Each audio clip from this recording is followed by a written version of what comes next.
To A Place to Ponder. This is a show where I talk to creative people about their beginnings, their inspirations, and their work to date. So thank you for coming on. Thank you for having me. I think you're my first Irish guest. You sound Irish, so I'm just going to go with that. Really? Yeah. Am I your first? Well, you need to, for diversity's sake, you need to get a few more. I can't just be me. I know. Trust me, I've tried, but they're hard to come by. I know, we're very busy people. So you are a musician, a singer. Yes, I am. Yes. How did you get into music? When I was a kid, my dad is very musical, and he had a lot of instruments lying around. And I think it was bound to happen. I mean, I have 5 siblings, and everybody is musical to a certain extent. Then it just happened, and then I started playing piano when I was maybe 7, and then I started playing guitar when I was maybe 9 or so, and then I just found it really fun. And I don't know, sometimes my dad would teach me a song, and I'd like a song, and I'd be like, "You teach me this," and then it just went on from there until I was, until you get a laptop and you can like look up how to learn particular things, and then that was it. And so you didn't train in school or anything? I did do music in school, but music in school in Ireland is not great for. I mean, people do it and sometimes just play like the recorder, and they're not really into it. It's great for like, you listen to loads of music and you have practical and everything. It's definitely good, but I'd say what I did learn in school didn't really translate to what I do as far as music in my career. Do you know what I mean? Yeah, music in the UK, well, at my school in particular, was just like such a waste of time. Yeah. They need to work it out, don't they? I know. It was just like loads of kids trying to play the violin all at one go. It was just such a racket. Yeah. We had when we were in first year, when we were like 12, we had this class where we were just given, everyone had recorders, 35 recorders or something, and we would have all these songs that were like 8 bars long, and they were all named to do with the note that would be played. So there was like Be Groovy, and everyone was like, "Oh, I love Be Groovy, can't wait to play Be Groovy." And then we finished up with Be Groovy, and then the teacher brought out Be Really Groovy. And that was like Be Groovy, but it was way better. Way better. Yeah. I love how you say the teacher brought it out like they just like released a new single called Be Really Groovy. Yeah, they're like, "John, just drop Be Really Groovy." Link in bio type. Yeah, it was. I feel like you should name a song that in honor of your crazy music teacher. Well, I mean, that's a nice idea, but the recorder is the worst instrument. Fully, definitely. I hate it. I couldn't go near it, to be honest. I think my mum would agree with that from when I was practicing when I was younger. Yeah, big time. So you've just released your new EP, first EP, yes. Year of the Rat. Year of the Rat, yeah. Where did that name come from? I'm assuming it's to do with the Chinese calendar. Yes. Well, this year is the Year of the Rat, 2020. One of the Year of the Rats. And the year that I was born, 1996, was also Year of the Rat. Oh, wow. So, and I thought it was, it was so funny. Before the whole coronavirus thing happened, me and every single one of my friends, we were like, this year's going to be the best. I think everyone was. We were like, I've got a feeling this one's going to be for real. Same, I was like, this is my year. Yeah, January was like, everyone was pretty ambitious. I was getting loads done. February box around, I'm like, yes, keep going. And then like March, it was like, oh, the 3 months that you're expecting to have? No. You're going to stay at home and play PlayStation all day, every day for 3 months. So now, obviously, I thought, Year of the Rat, this year, Year of the Rat, my birthday, I was like, oh, it's going to be great. This is going to be my year. But then it turns out that it wasn't. And that's fine. Yeah. But also, Year of the Rat, rats, plague, corona. Yeah. It's kind of, it's like I didn't even know I was predicting coronavirus. I feel like this is all your fault. Coronavirus I'm really sorry. I actually shouldn't even be glib. It's definitely not my fault. And that's the story. Was there other names that you had to choose from, or were you just pretty like set on that? Well, I wanted to call it for a while Year of the Rat, but have it rat be spelt like stylized, like and then an at symbol. Oh, so that it would be. But then I talked to my friend Henry, and he was like, "You cannot put an at symbol in a title, you idiot." Okay. I thought it was really good. Sometimes I bounce things off Henry if I'm like, this might be a bit much. And then I said to him, and he was like, "You're an idiot. Back to the drawing board. Don't do it." Yeah, I think it's better without the at symbol. Yeah, I just like when people stylize the titles. Like Good Kid, Mad City, the Kendrick Lamar album, where Mad is like M.A.A.D. Yeah. So it's like an acronym, and he has got like 50 different things that they can all stand for. I just think that's really cool. Yeah, really cool. It is very cool. Maybe on the next one. You'll have to get some more music out. Yeah, for sure. So your sound, how would you describe it, and who sort of influences your music? Well, the stuff that I listened to when I was a kid, when I was very young, is like, I think there's maybe two halves. And then the first half is like the stuff that I listened to before I was like maybe 15. And that was like just the Beatles and like Weezer and Radiohead and like guitar music, basically. And I love that stuff so much. And Burt Bacharach, I love Burt Bacharach and Colin Blunstone and people like that. Kind of singer-songwriter-y types and bands. Yeah. And then when I got to school, somebody was like, "Hey, do you want to hear this new Frank Ocean album?" And I was like, "Whatever, yeah, sure. Probably not gonna be very good though, yeah." And then I listened to it, and I was like, I think I cried for about a year and a half. Oh, and I was like, "This is the best thing I've ever heard ever." I was like, I didn't even know, like, I didn't listen to anything other than like band music. I liked Eminem when I was a kid. That was the only like. I loved Eminem as a kid. Yeah, it's so I don't know what it is. There's something about him. It hits different for like 12-year-olds. But then when I got into Frank Ocean, I got into hip hop and R&B and that entire hemisphere of music. Yeah. That is like the other half of my influence, which I love so much. And now I don't listen to anything other than like dumbass rap, caviar, trap. I know my dad would like be furious. What did he bring you up to become? He didn't care. He was I'm fine. joking. Like I'm joking. He wouldn't. Were there any songs that you wrote that didn't quite make it onto the EP? There's loads. Like I had such grand ambitions at the start. I was like, this is going to be like a symphony or something. And then, I don't know. Especially because all of my stuff is recorded in the bedroom, and that is not really that's not a problem anymore because you can get like everything is now, pretty much like James Blake, his albums sound amazing, and he makes them in his bedroom.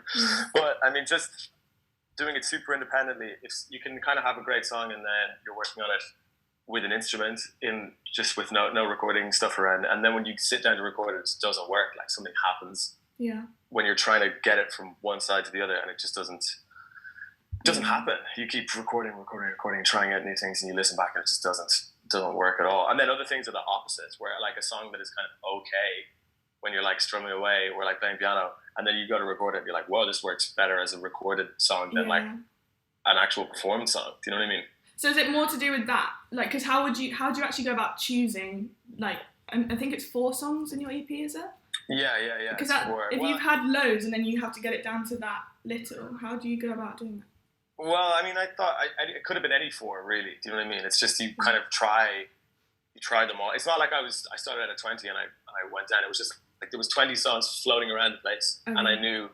And I mean, 20 songs, that's maybe being generous because some of them were like a melody and a note. Do you know what I mean? And I'd be like, this is going to be so sick when I record. And it's just not, you know what I mean? It's not even a song. It's like 5 seconds of an idea. But then there was loads of songs floating around, and then there was one that got very close to being on it. And I kind of maybe should release it at another point, so maybe I shouldn't say. Yeah, the track was called Clout Tactics. Okay. And it was kind of a stupid song about people being thirsty for clout. It was funny. It was supposed to be a funny one, like not a comedy song, but a funny song, like deliberately dumb.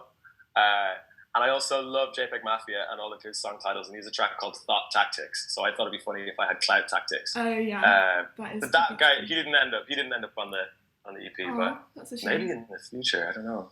I'll look out for it. Hopefully you'll release it. I want to hear it now.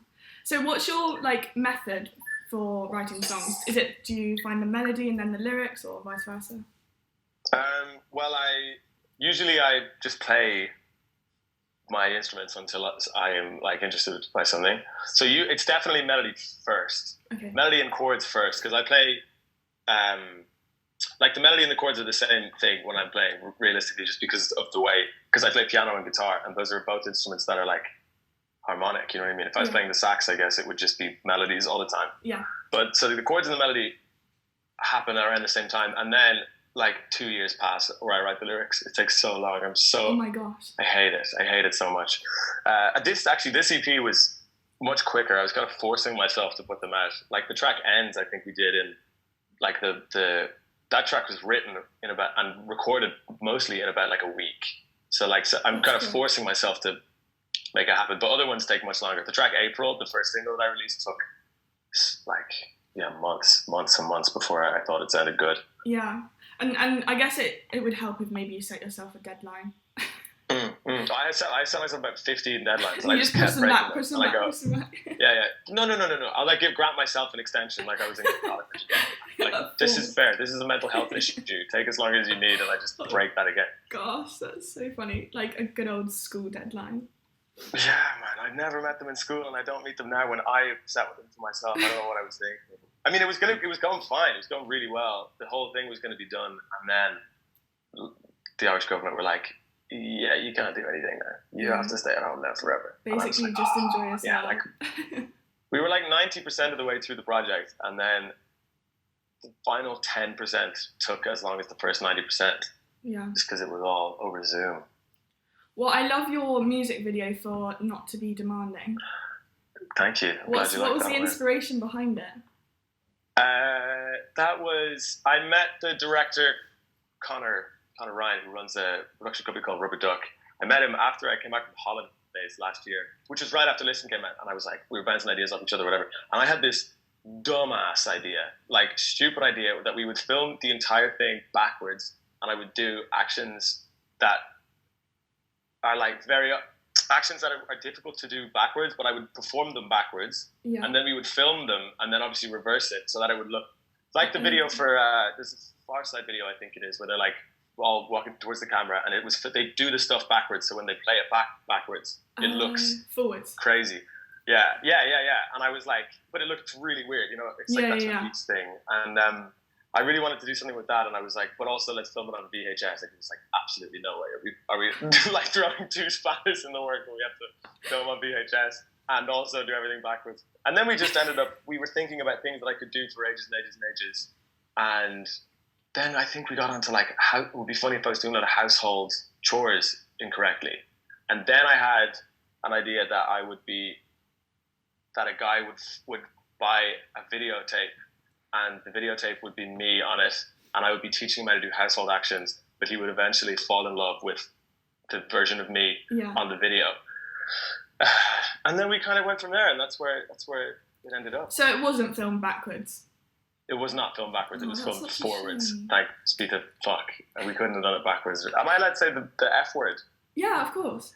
Oh, thank God. I thought you were going to have to go, yeah, sorry, you can't say that. Bye, delete.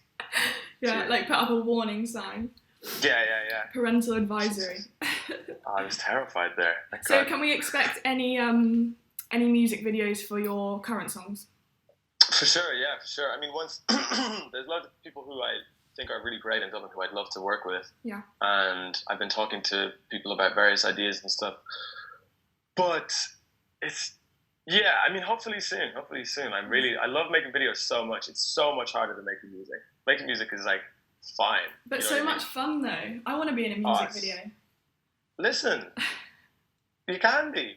Yeah. Of course you can. I'll get everybody in it. Yeah, I love making videos so much, but they're so hard, and I don't really know anything about it. I love thinking about the ideas and thinking about things to do and thinking about shots and everything. Yeah. But then, like, I don't know how to plug in a light. Do you know what I mean? Like, I have absolutely no idea how to do anything. You need a team. So then I have to. You need a what? You need a team. I do need a team for sure. People who are much smarter than me. So I will hopefully make some videos, but it's an expensive endeavor too. You know, making music is free by and large for me, but making videos is not. Yeah. And what's the music scene like are you in Dublin? Or am I I'm in Dublin, yeah. In Dublin. It's so good. It's so good. It's like unstoppable. Unstoppable. You're from London, yeah? Yeah, London. Yeah, watch your back, man. Okay, because we are coming. Dublin's coming for us fast, big time. No, it's obviously it's not anything compared to London, but it is great, and there's loads of people making really good stuff, and There's loads of people in Ireland. There's a great deal just because there's no money in the arts, so nobody can get paid realistically without traveling. Yeah. Everybody just does stuff for free all the time, and I don't mean that like I'm trying to exploit people. I just mean people want to make things. You know what I mean? Really desperately, and they do it for the experience of it and for the potential.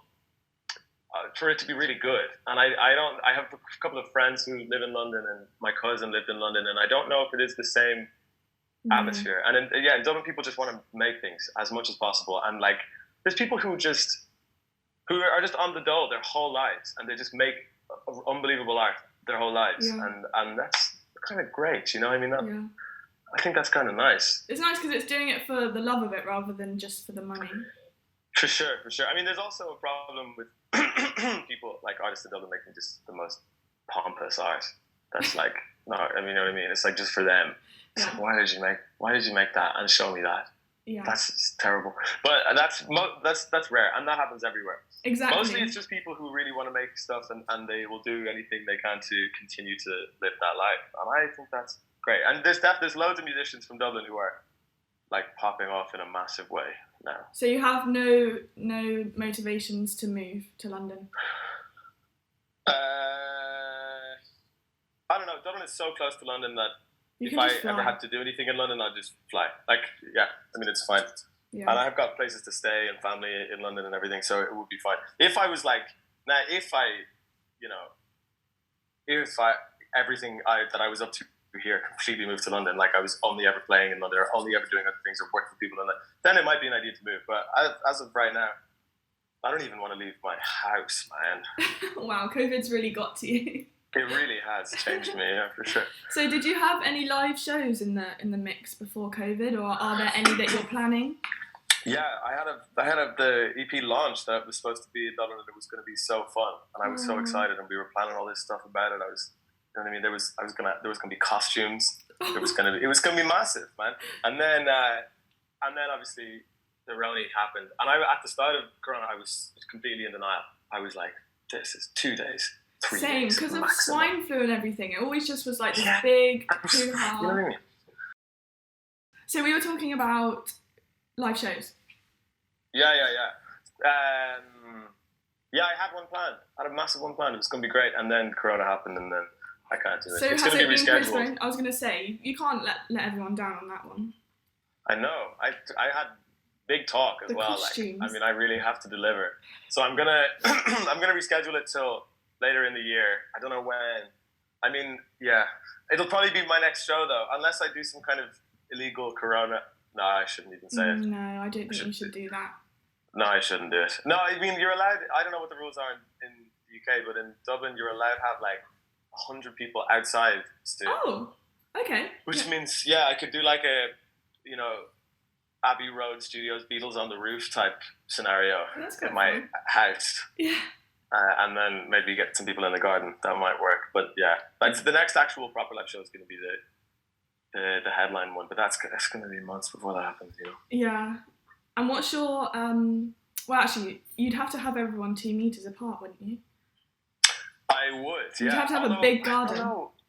People are doing it. It's not very big. To be honest, I'm looking at it now. It's not huge.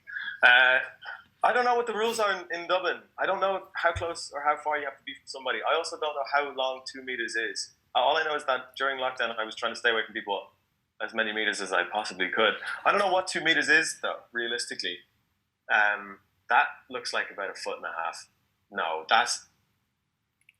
I'm pretty yeah, that was close. I was getting there. I think your arms going out in either direction is how tall you are. Yeah. Right? So I don't think you're 2 meters. I've never met you in person. I don't think I'm 2 meters either. Yeah, I'm not 2 meters myself, so I don't know how big it is. So wait, technically you can't actually show 2 meters. If you're not 2 meters. Show if you're not 2 meters tall, yeah. Oh my god. Well, yeah, I can't even show like a foot. I'm just holding my phone too close to my body. Anyway, yeah. It's tiny. That's how much 2 meters is. So I don't know when it's going to be. I might do a garden party, but I have to ask my mom and dad. That's what Corona's. It made me be a child again. I have to ask my mummy and daddy if they'll let me have my friends over to play a show. That's so funny. Imagine if they said no. That would be so unsupportive. Well, I'd be like, you're fucking up my career, Mom. Yeah. And she'd be like, yeah, I am. It's my house, idiot. I have no choice. She wouldn't give in. So is there a dream place that you'd want to perform? I mean, I know your rooftop is pretty exciting, but... But besides the rooftop... Besides that... I don't know. I want to go. I'm not a very well-travelled man. I would like to go maybe somewhere very, very far away. I haven't played a single show outside of Ireland. So, I mean, realistically... Anywhere. Anywhere. Literally anywhere. Even England. England? No, not England. Maybe France. No, I'd play anywhere. I really would. And I've never been to America, and I've never been outside of Europe, you know what I mean? So, like, I'd love to play. Dream place to play? The Big Apple. The Big Apple. New York City, baby. New York City, baby. I'd probably play there. That would be my number one. That's so funny. So, plans for the future? Anything lined up? I know it's really hard with COVID. Is there more music on its way, maybe? For sure. I want to just continue to make as much music as possible, and I want to write 100 songs and have them all be fully recorded, and then I can pick an album out of the 20 best ones.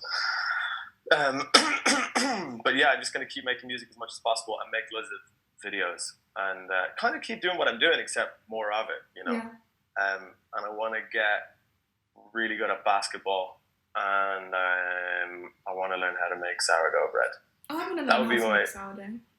Everybody hopped on the sourdough train for a while there and started lockdown, except for me. But it's actually such a process. Have you looked at how to make it? It's actually my little brother makes it all the time. He's got a sourdough starter. Yeah, and I haven't looked up what that is, but I don't know what it.